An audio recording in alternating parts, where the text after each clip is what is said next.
Welcome to my channel. My name is Tolu. I'm a Christian dating coach and I specialize in showing you how to go from single to married in a year. Now, if you want to work with me one-on-one as a single Christian woman that's ready to date to get married, make sure you click the link in my bio and first tab to apply to work with me one-on-one. Or if you're watching this live, I've pinned the link. I want to talk about your friends getting married and you're single and it feels like you are repeating the same cycle. You're just not moving forward, but all your friends are getting married, getting engaged, having their first kid, second kid, and it just feels like nothing is moving on your end. So I wanted to address a couple of things around this because it's important for you to be able to date to marry in a way that aligns with your own journey towards marriage, as opposed to the journey of your friend, your sister, I don't know, your siblings, or whoever else that you are close enough to compare your journey to, because it's not helpful, right?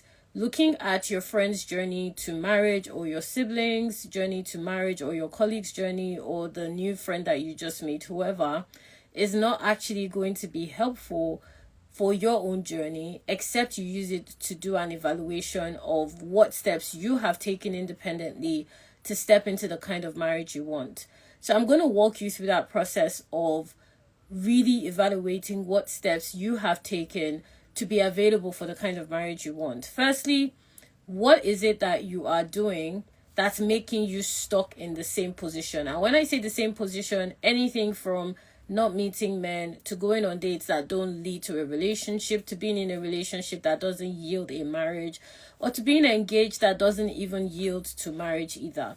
So what are you doing that is putting you in that position? Because clearly there's something wrong, okay? Because it's not leading to the results you want. It's kind of like math. I always say 2 plus 2 will equal 4, but if you keep getting 5, if you keep getting 3, then your equation is off. So it's a simple question of, what about your process do you need to adjust to be able to get the results of marriage that you desire? It's very important to ask that question. It could be a spiritual reason. So when things are of the spirit, it may mean that you need to pay attention to any spiritual patterns in your family, really pay attention to any spiritual experiences you've had.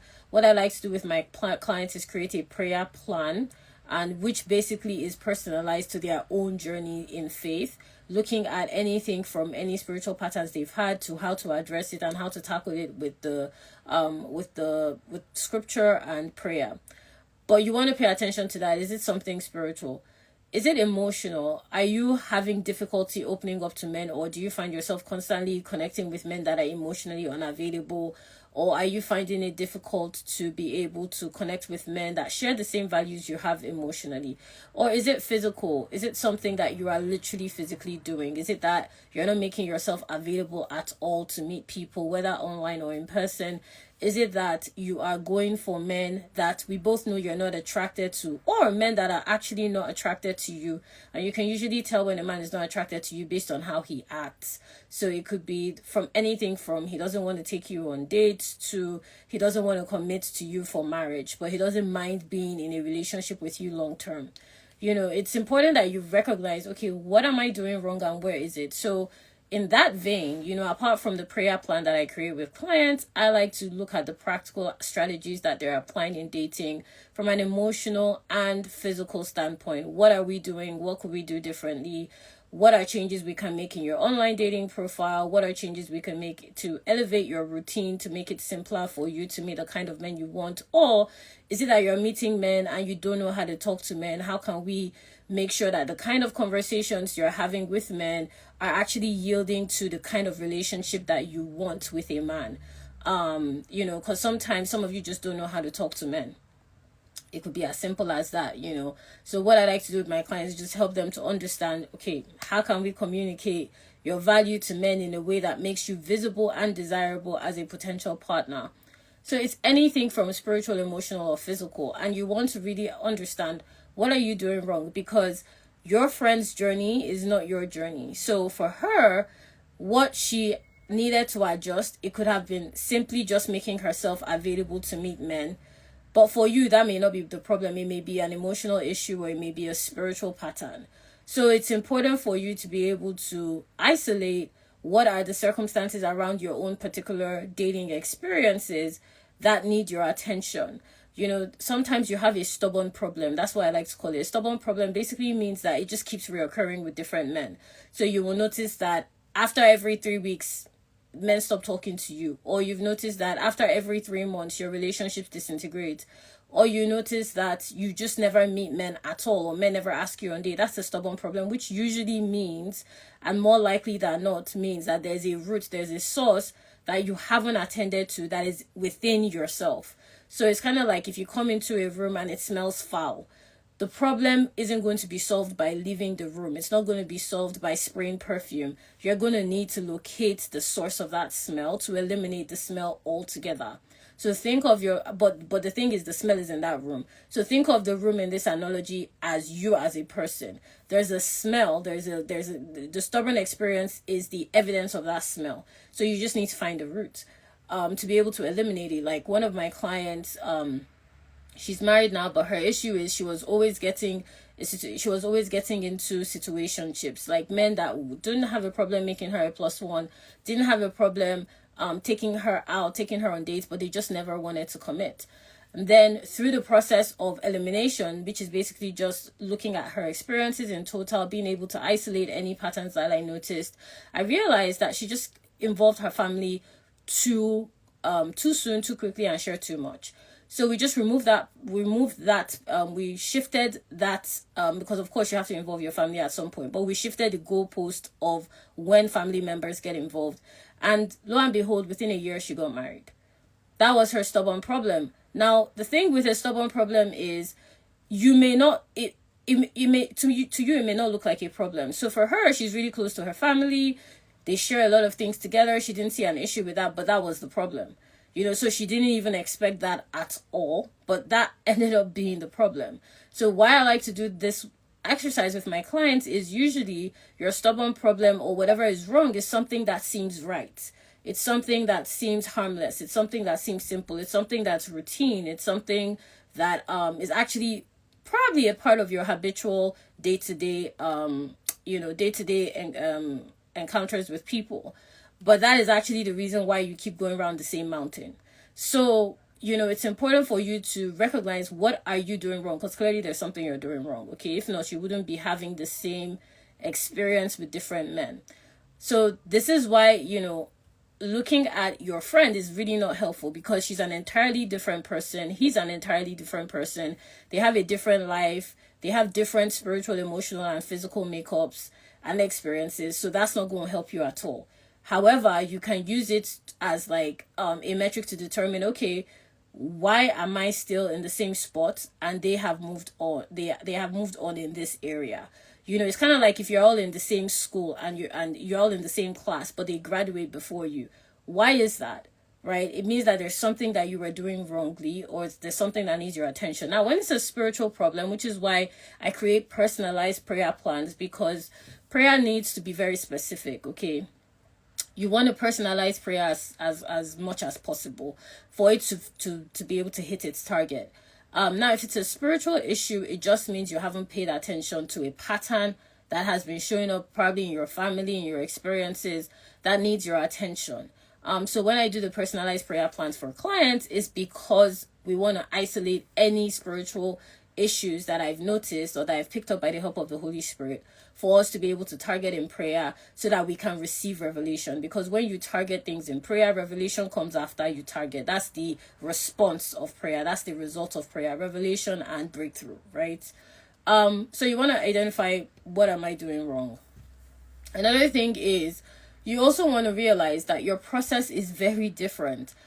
Your friend, sure, you guys may be the same age. You may have, she may have met her person online and you've been online for years, or she may have met her person at church and you've been going to church for years, but your process is different. So in other words, your path is different.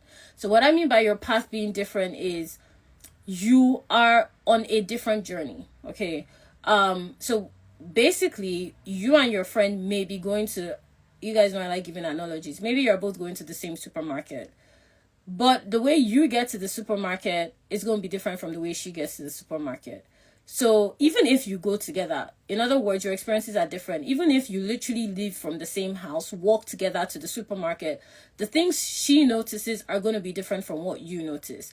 The reasons she buys things in the supermarket, even if it's the same thing that you're buying, even if you're both buying pepper, her reason for buying pepper is going to be different from your reason from buying pepper. How much pepper she buys is going to be different from how much pepper you buy, depending on what you're making. Literally, even if it was the same recipe you were cooking, it's just based on preference. So that is how specific your path is. So when I'm working with clients, I like to focus on your own dating map. A dating map simply means what is your own specific path towards marriage, because it is so specific. It's like DNA. It's specific to who you are as a person and who God has called you to become. And the thing is, your marriage is who God has called you. It's one of the things God has called you to step into. But you need certain skills to be able to enter. Just like before you sat your professional exams, you had to have read certain material. You had to have taken certain classes. Before you were promoted, you had to have been certified in certain in specific areas in your field. So for your own calling to marriage, there's a specificity around what God requires from you through the process that you need to be stepping into that is found on your path. So it's important for you to ask yourself, how is my path different? And how you really want to analyze this is, anything from what kind of marriage do you want to what do you find attractive?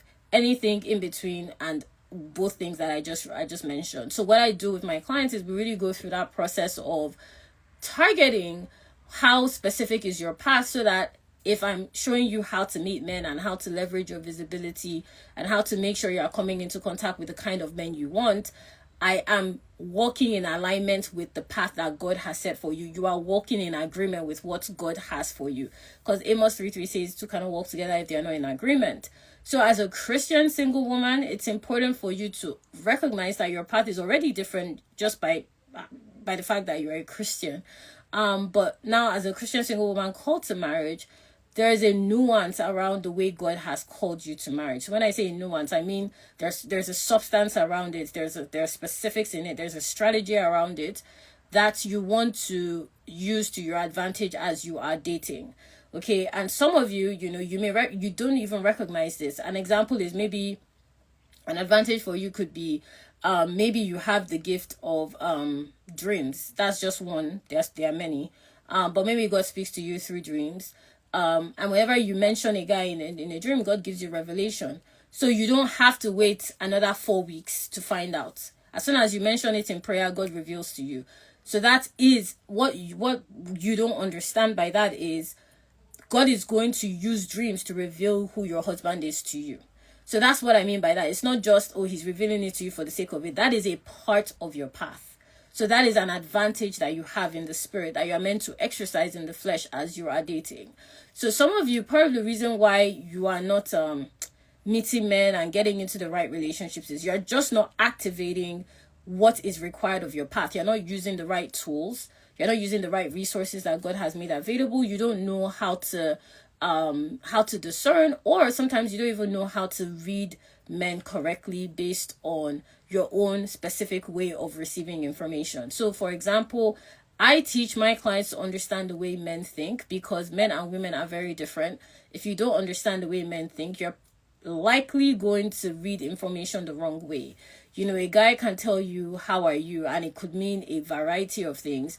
But as women, we can say, how are you for the same reason, because we're women and so on and so forth. We have the same inclinations. Of course, not specifically how are you, but you get what I mean. Like if a man is saying something and you're saying the same thing, it has two different meanings. So it's important for you to understand how men think so that you can leverage that in your dating process to know when a man has actual intentions to be serious with you. And the flip side of this is you have to be honest with yourself enough to know if this is the kind of man that you want for yourself. Again, part of your path. The more familiar you become with your path, the simpler it will be for you to make these decisions. The simpler it will be for you to turn away men you're not attracted to. The simpler it will be for you to recognize when a man is actually somebody that you find interesting. The simpler it will be for you to know the reasons why you're drawn to certain characteristics in men that are good for you and bad for you. the more familiar you become with your path. It's kind of like if you've been going the same route day in, day out, you are very familiar and confident in taking that route. You know the length of time it's going to take for you to get from A to B. You even in some cases know, you can advise people on how to take that same path. You're like, oh, there's a pothole here, there's a shop there, you can stop at the grocery stop on your way, because you're familiar with that path. So you want to become familiar with the path God has laid out for you for marriage, so that you can walk in it with ease, and it's simple for you to be able to date with that level of awareness, to come in contact with, connect with, and eventually commit to the right man for you when you know your path. So part of the work I like to do with my clients is make them comfortable with their path. Make them comfortable with the fact that I can't keep talking to this man because I'm not attracted to him. Make them comfortable with the fact that I need to be able to express what I want in a certain way, so that men know how to pursue me correctly. That's part of the work I do with my clients, to make sure that the path that they are on maritally is going to manifest based on the fact that they are partnering with God through that process of dating. So this is another reason why you can't really rely on what your friend says. Now, your friend may give you advice because obviously somebody close to you understands you more than somebody that doesn't know you at all. However, that advice needs to be taken with caution. Like, I personally do not recommend my clients, I tell all of them, talk to me, do not talk to your friends or family members, because I'm your coach.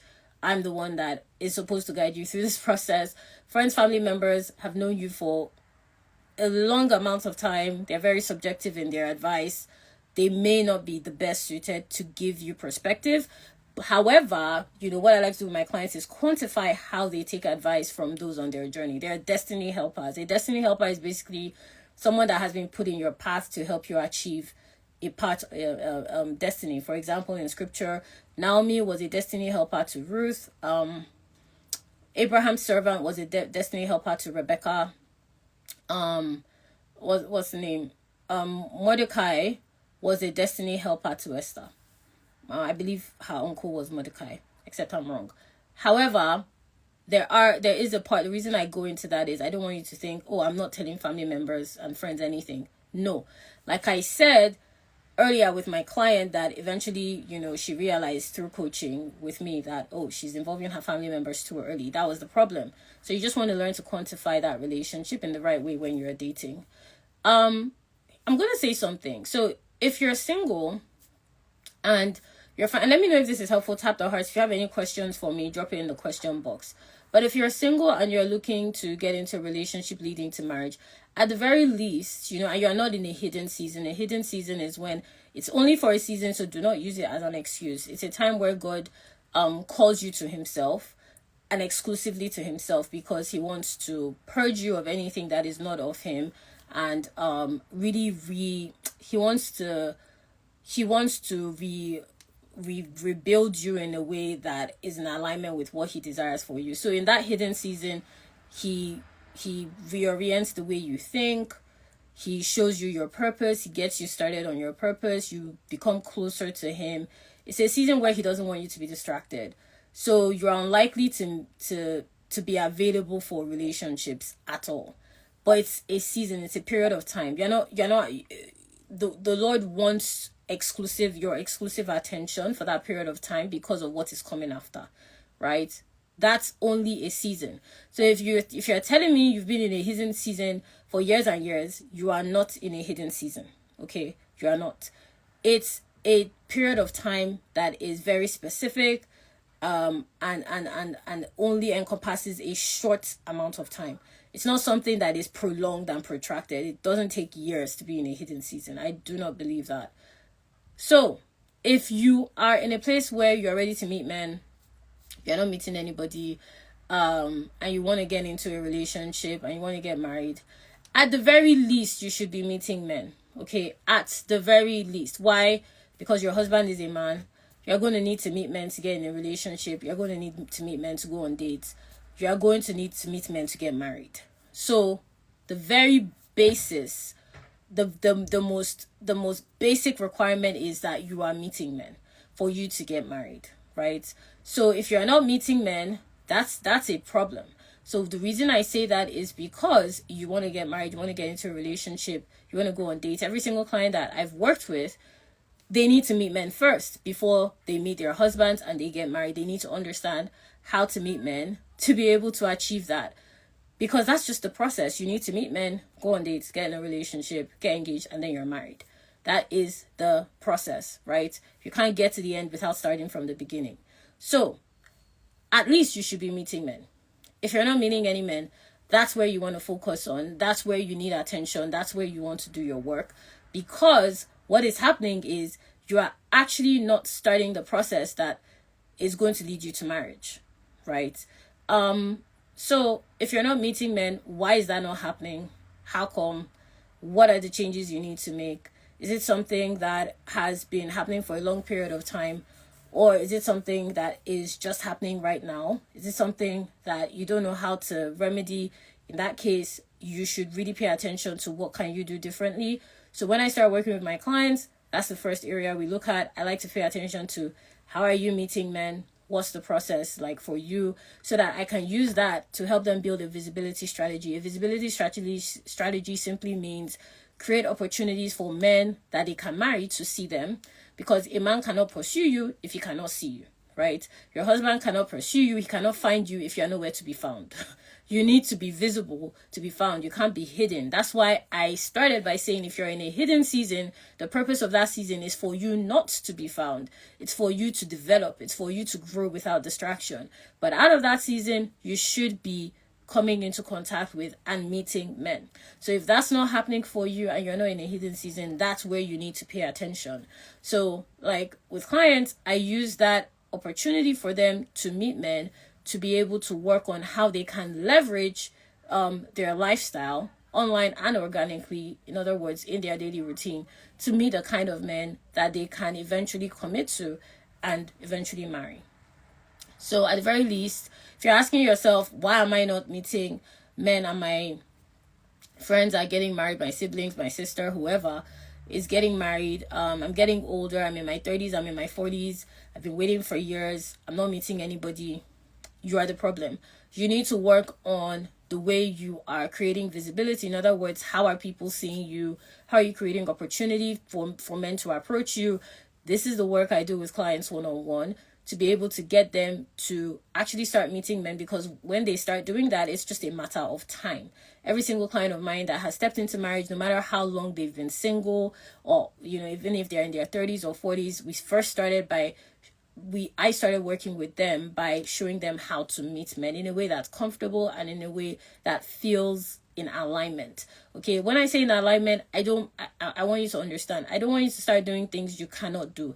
If you know you're not a social you're not a social person, a social butterfly, that is not sustainable, and it's unlikely that that's how you're going to meet your husband. Okay, so something you should know about your spouse is he's someone that will fit into your routine. Okay, so I like to work with my clients on using their routine to meet men, because I know that's how they're going to meet their husband. So if you're trying to do something that doesn't fit who you are as a person, if you're trying to, take up habits that you have no genuine interest in, and it feels difficult, it feels hard, you are unlikely to meet your spouse that way, because your spouse, your husband, is somebody that will have similar habits to you, be attracted to similar habits to you, be in similar spaces that you like to occupy, have similar interests to you, be interested in similar values that you have, if not the same. So it's important for you to understand that when you're creating, availability and opportunity to meet men. So what I like to do with my clients is use that to create a strategy for them to come into contact with men that they can actually entertain and actually get into a healthy relationship leading to marriage with. Because here's another thing, it's not about getting into a relationship. That's not the goal here. And the reason I'm saying this is some of you are entering relationships just for the sake of it. No, the goal here is to enter into the marriage that God has called you into. That is the focus. So because that's the focus, you need to pay attention to how you are creating opportunity for that to happen. It's not about, how many men am I meeting? Yes, you should be meeting men, but it's not about, I need to meet as many men as possible, because that's irrelevant. Because at the end of the day, you're just going to marry your husband. You're just going to marry one man. The question is, how can I meet the kind of men that I know God has created the avenue for me to step into marriage with and has blessed the avenue for that to happen? It's important to recognize that. And some of you do not know how to involve God in your dating journey, which is part of the work I do. But a simple tip is just involve God along your process, ask him questions, listen to what he tells you back, and be sensitive in your spirit, because prayer is answered in many, many, many different ways. You can say you are talking to John, and John is in, I don't know why I like using that name, but John is in somebody God wants for you, and you prayed, maybe you started talking to John today, you prayed about it, and you're expecting God to give you a dream. Maybe you're a dreamer. You're expecting God to give you a dream about John. You may surprise you that God instead decides that he will let you talk to John for a week. He may even let you talk to John for let you go on dates with John for a month, and then he will scatter everything. Or maybe you're talking to Tom, and for whatever reason the conversation with Tom doesn't last more than 24 hours, even though you think there's a genuine connection. That's why it's so important to involve God at the start, not towards the end, not in the middle, because you want to give your spirit a chance to get ahead of your flesh. Simply by opening your mouth to pray and involve God, it's like turning on a switch. You have activated your spirit. So this is a recommendation, and this is a point of note that I give to all my clients, so that they immediately partner with God at the beginning of their journey. And it's always interesting to see how it unfolds throughout their process, because they learn different things and they're more sensitive to the way God speaks, especially because they know how to be more sensitive to what he's saying based on our work together. But the reason I'm mentioning it to you here is because in your dating process, it's not just about meeting any men, it's about meeting the kind of men you can marry. So if you're not meeting any men at all, that's your problem. If you're going on dates or you're going on dates with men that are not compatible, you really need to ask yourself why. There's something there that you're not getting. It's either you're going on dates with men knowing full and well you're not attracted to them in whatever way, whether spiritually, emotionally, physically, financially even, or you're finding yourself in relationships with men that are not interested in committing to you. Then you need to ask yourself, it's a vetting problem, basically. Okay, it's either you have a visibility problem where the right men are not seeing you, or you have a vetting problem where you're not qualifying information the right way from the men you're talking to, or you're not communicating your value in a correct way for men to want to commit to. That's the final step. You're struggling with communicating your value in a desirable way, right? So for example, you need to create desire to be able to create commitment.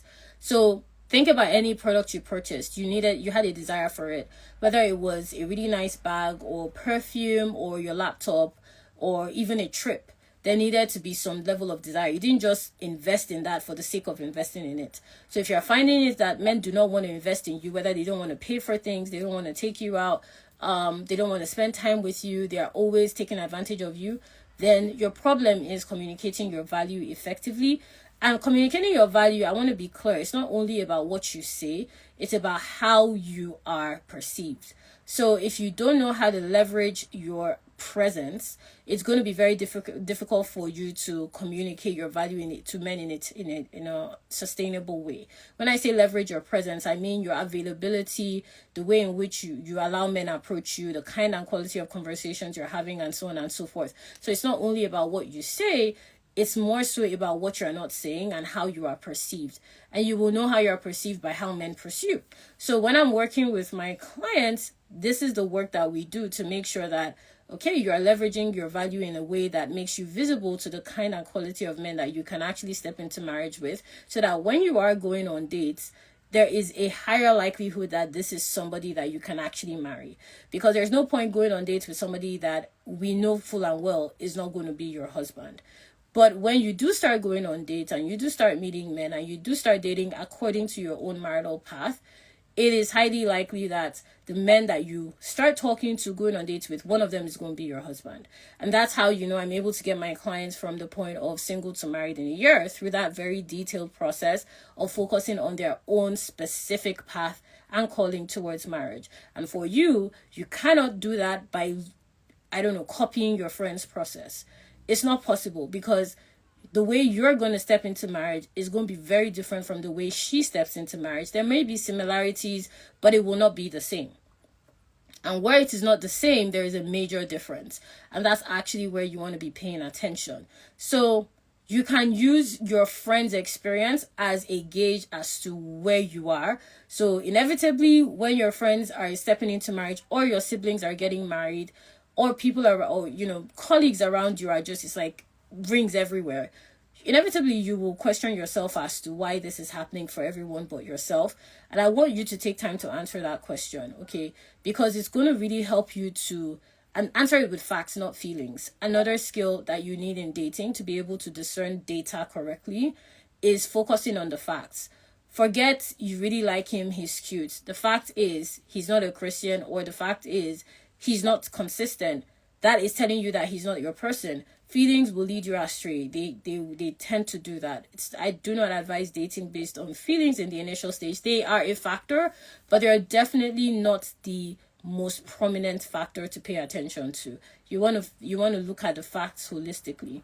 So when you are looking at your friend stepping into marriage, forget your feelings and focus on the facts. How did that happen, and why isn't it happening for you, and what do you need to adjust in your process? God counts time differently. That's something else I will say.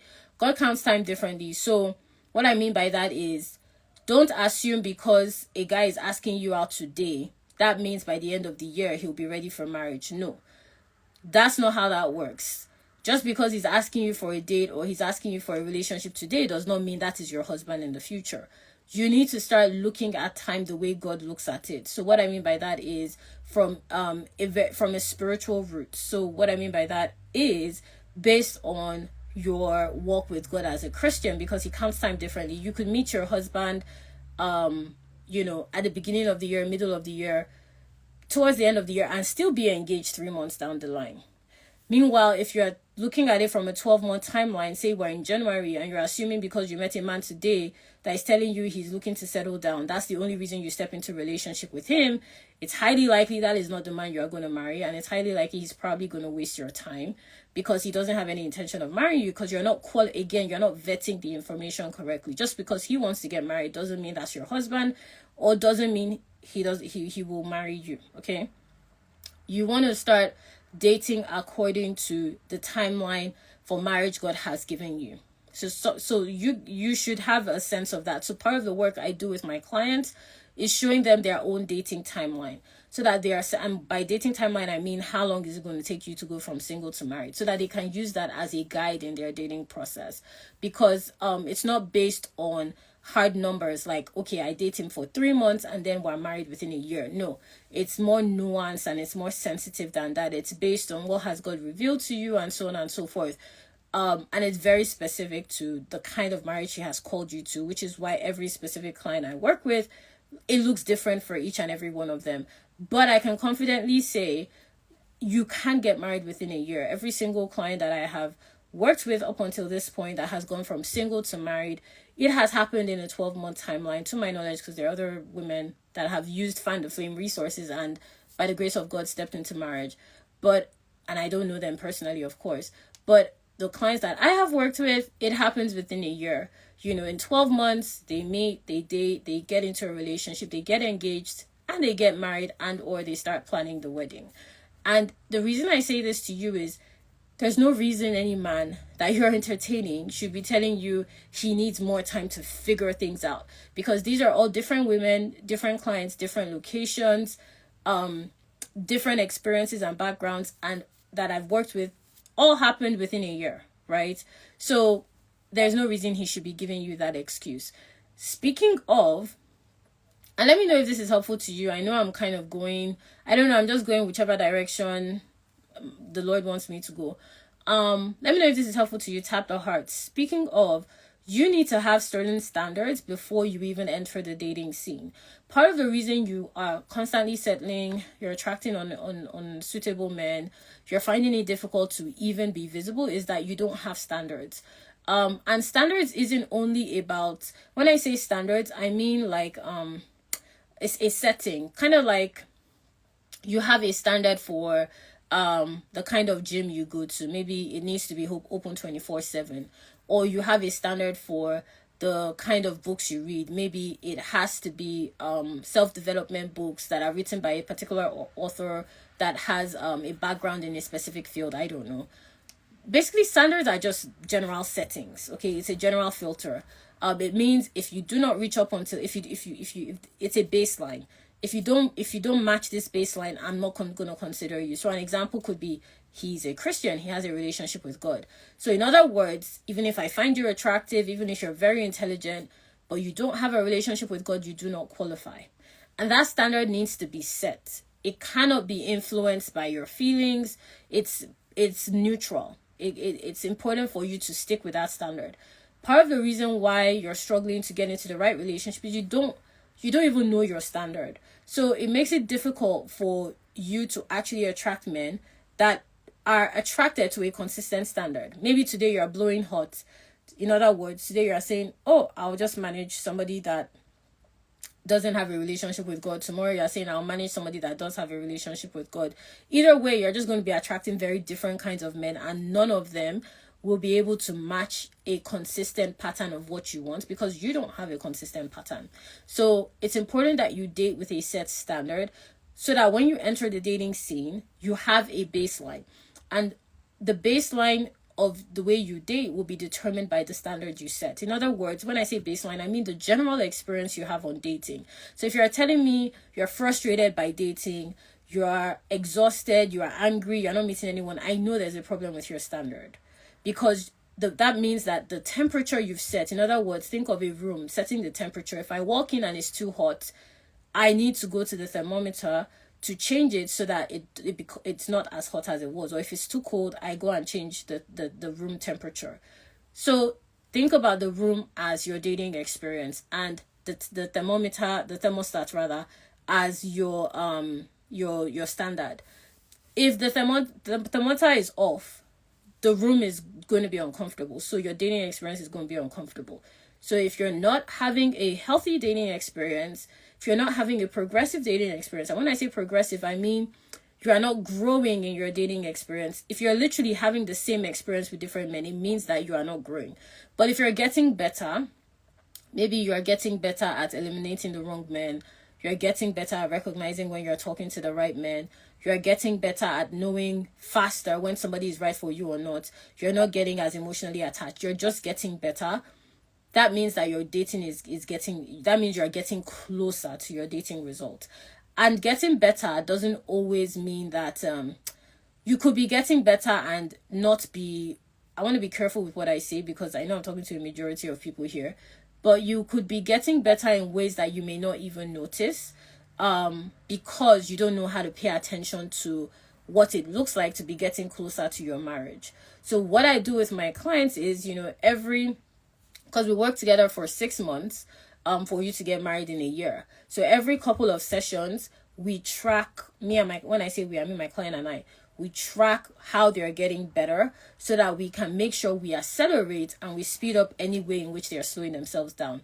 For example, if you know you're traveling to, I don't know, somewhere 30 minutes from you, if you're going by foot, that 30 minutes is determined by how you travel.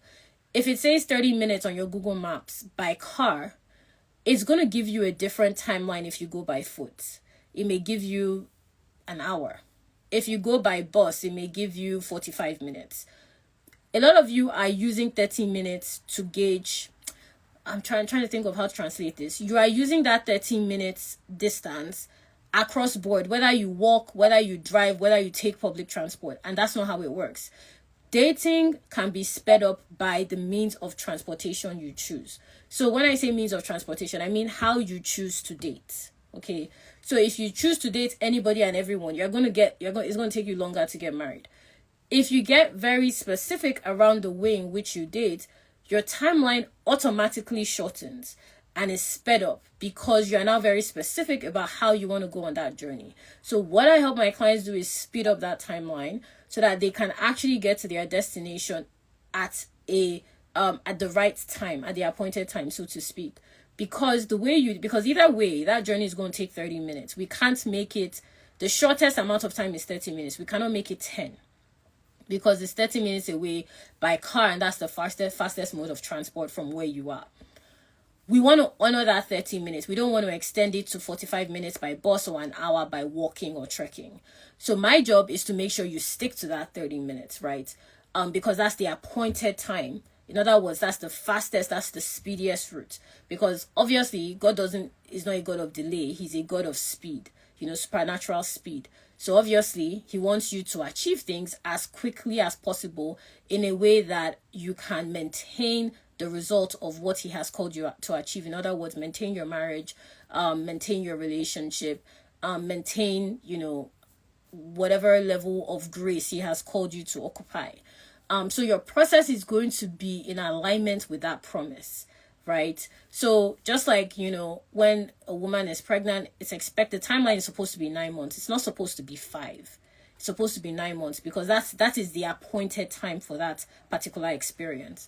So when we work together, that's the work, right, of getting you to that timeline that honors the appointed time that God has called you to step into marriage in, okay? The reason I explain that is because your appointed time is very different from your friend's appointed time, right? You may take 30 minutes to get to that destination, but your friend may take 15 minutes because guess what? She's closer to that same destination for whatever reason. So you cannot use what she's using to be able to match your own journey to that same point of destination because y'all are in completely different places, right? So my point being, your friends getting married does not mean that you should now focus on their own process at the expense of looking at what you need to do differently. Your own process is different, and it's time that you started looking at your own process differently. Now, something else I wanted to mention is you want to learn how to create desire that is consistent in yourself and in the men that you meet. So when I talk about desire, when you're dating, you want to be dating with desire, not desperation, not denial, not distraction, and so on and so forth. You want to date with desire. Dating with desire means you're only dating what suits what you want and what you need. Two different things, by the way. Because when you are dating with desire, it's easier for you to identify faster what you want. Think about it, like if you go to the supermarket knowing that you have a desire to bake cake, you know very quickly where to go. You're looking for the flour, you're looking for the sugar, you're looking for the butter, you're looking for the rolling pin, and so on and so forth. But if you enter the supermarket and you don't know what you're looking for, you're going to take longer. You're going to have more questions. So when you're dating with desire, it creates consistency. It creates speed. It creates that energy of attraction. Okay. So you will notice, have you ever gone to the grocery store or the supermarket having a list? Even if it's a new supermarket, you will find what you want faster. Because guess what? They are all usually in the same, like if I'm going there to make cake, the flour is probably close to the sugar. It's probably close to the butter. It's probably close to the rolling pin. They're all usually around the same section. Okay, kind of like how grocery stores and supermarkets label sections, eggs, bread, because they go together. Utensils, because they go together. Seafood, because again, they're in a general category. Whether I'm looking for fish, I'm looking for shrimp, I'm looking for prawn, doesn't matter. Seafood section, they all go together. So you want to date with desire so that you are facing the direction you are meant to face to step into your marriage, so that you are experiencing the things you're meant to experience. Using that analogy, you're basically on the right aisle, okay? For sticking with the grocery store analogy, you're on the right aisle, you're having the right experiences. But if you're not dating with desire, it's going to be very difficult for you to have an experience that is enjoyable in the way you date. So if you're telling me I'm struggling to connect with guys, it's really difficult for me to get into healthy relationships, I'm finding it really hard to step into the kind of relationships and connections I want, I know that you're probably not dating with desire, because you're probably tired, exhausted, and that isn't going to produce the results you want. So when you are looking at your dating process, these are the things I want you to consider. Okay, your friends may be getting married and you're single. Why are you single? What are you doing wrong? Is it spiritual, emotional, physical? It can be more than one, by the way. How is your process different? Have you really paid attention to your own dating path and plan? how exactly are you meeting them? Because that is what should be happening at the very least when you are not in a hidden season. How are you creating desire that you can consistently maintain? Okay. How can you leverage your routine to be visible and to communicate your value in a tangible way? What do you need to change in the way you vet men? And this is what I do with you when we work together one-on-one, to be able to make sure you stick to that appointed timeline of stepping into marriage. Okay. And you know when you are close to that appointed time, because you will become restless in spirit. You become restless in spirit. Some of you say, you may feel disappointed. You may feel like there's some sort of delay. You will feel like you are missing something. That means you're getting closer. That's your spirit prompting you that you need to pay attention to these these particular prompts, to let you know, okay, this is something that you need to focus on differently, for us to be able to step into the promise, so to speak. So that's the work I do with my clients one-on-one. That's how I help them to be able to clean up their dating process, to be able to be visible to the kind of men they can marry, so that they can get into the right relationship in 90 days and be married within the year. So if you want to work with me one-on-one and you're a single Christian woman that is not sure what you're doing wrong, stuck in situationships, you're struggling to get into a healthy relationship, maybe you feel like enough time has gone, you're in your 30s, 40s plus, then click the link in my bio and first tab to apply. And if you're the right fit, we'll hop on a call. I'll give you a very simple dating plan of how I'm going to help you in my coaching to go from single to married in a year. So do we have any questions at all? And that's if you're watching this live. Do we have any questions? Tap the hearts if this was helpful to you. Definitely share this with a sister friend. I'm sure it will be helpful to whoever comes to mind. Just share it with them, just to be able to know how exactly it is you should be dating. But do we have any questions? Do you guys have any questions for me? I'll give it like a couple of seconds. If I don't see any questions, I'll hop off. I'm not seeing any questions, so I'm guessing you guys are fine. But yeah, that's pretty much it. Okay, so if you want to work with me one-on-one, just click the link in my bio, and I look forward to receiving your application. Cohabitation before marriage is not recommended, and it's not biblical. It's really that simple. You're meant to, because I have a question here on what do you think about cohabitation. I think you say no. If you want to live with someone, it should be your husband. You're not supposed to do that. I don't suggest dating sites outside my coaching container, because I need to look at your own dating process. I do have recommended sites, but I don't suggest that outside my coaching container. So yeah, I don't have any questions. I don't have any suggestions on that. You can Google it. Google will give you a ton of suggestions for dating sites. Okay, do we have any other questions?